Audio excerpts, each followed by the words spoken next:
Our joy over Susie's birth only lasted for 2.5 months.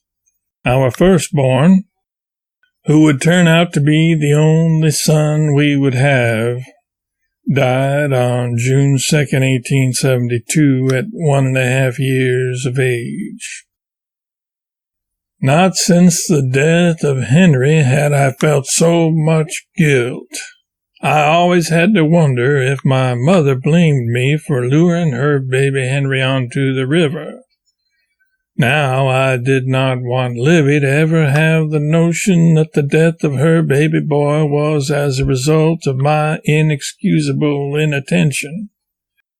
I resolved to keep the guilt that I felt over that buried within my breast. No, I never could tell Livy of my part in that tragedy. What would she think of me? She loved Langdon so. I was afraid that she would never forgive me if she knew what I had done. Livy and I were always so close and so honest with each other, but that I could not bring myself to divulge. I had to live with the pain and guilt and shame buried deep within me.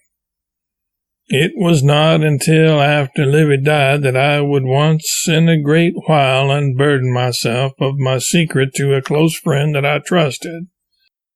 But for the most part I continued to keep it hidden away in the deepest recesses of my soul. Until now, when I expose my still festering wound for all to see. As terrible as it is to admit it, my attempt at raw truth in this, my last journal, requires that I say that I killed my son. Just as I did not directly kill my brother Henry in 1858, I did not directly or deliberately kill my firstborn son either.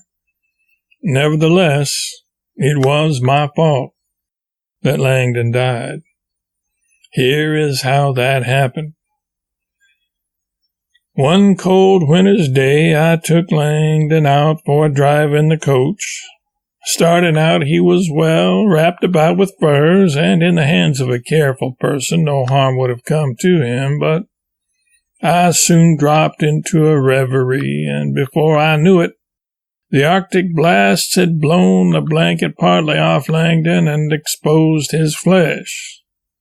By and by the coachman noticed this, and I arranged the wraps again, but it was too late. The child was almost frozen. I hurried home with him.